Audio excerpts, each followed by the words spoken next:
games. I have been saying it consistently, and I will say it for the sake of a winning struggle.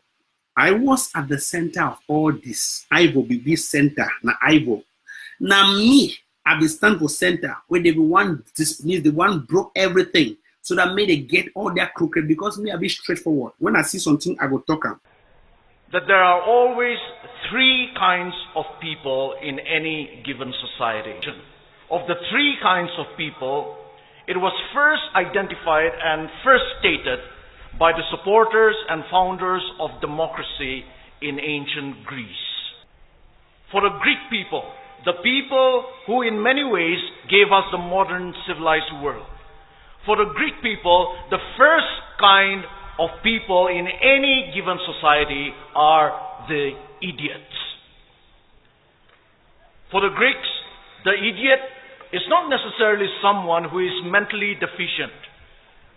Rather, for ancient Greek people, the idiot, they said, is someone who is a totally private person, a totally self-centered person, and a totally selfish person.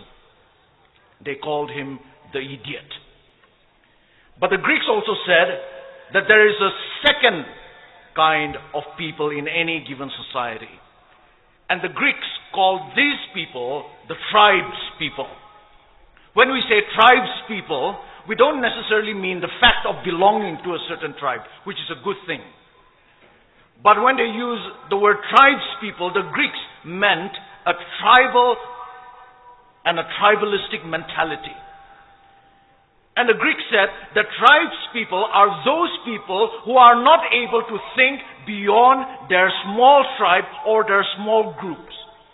For tribes people, their primary allegiance, their only allegiance, and their ultimate allegiance is to their tribe. Their tribe is their God, and their religion is tribalism.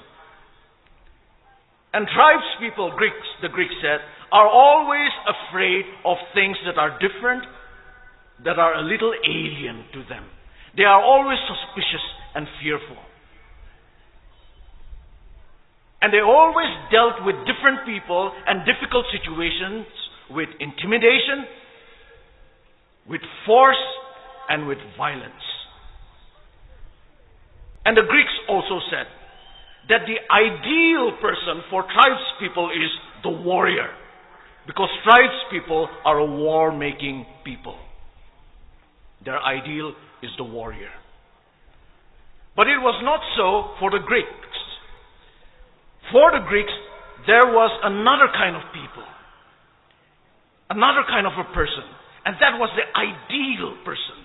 And the Greeks called this ideal person the citizen. The citizen. And here when we use the word citizen, we are not talking about legal status or political status. We are talking about the idea and the ideal of citizenship. And who is the citizen? The citizen, according to the Greeks, is someone who has the skills and the knowledge to live a public life, who is able to live a life of civility. The citizen recognizes that he or she is a member of a commonwealth and thus strives for the common good. That is the citizen. The citizen, yes, he or she knows his or her rights in a society. But he or she also knows his or her responsibilities to society. The citizen can fight for his rights, but always with an awareness of and with a respect for the rights and interests of others, of their neighbors, of the smallest of minorities, and of the worst of their enemies. And it is citizens, the Greeks said, that make up a civilized society. Because citizens settle their differences with civility. So they produce a civilized society. A society that truly lives up to the meaning of the name society. Society literally means friendship and friendliness. That is the threefold distinction that the Greeks have given us. That is the choice that each and every individual, wherever he or she may be, has to make in a society. And I believe that that is the choice that starkly faces us Naga people today. Will we be idiots, living only for ourselves? Will we be tribalistic, tribespeople, unable to think beyond our tribes and our small groups? Or will we be citizens? Citizens in the best sense of the word. Today, on this historic day, I believe I want to make my choice. And I also believe that you will want to make your choice. And I hope you and I will take that right choice. And it is with that hope that I want to finally address you, ladies and gentlemen, as my fellow Naga citizens.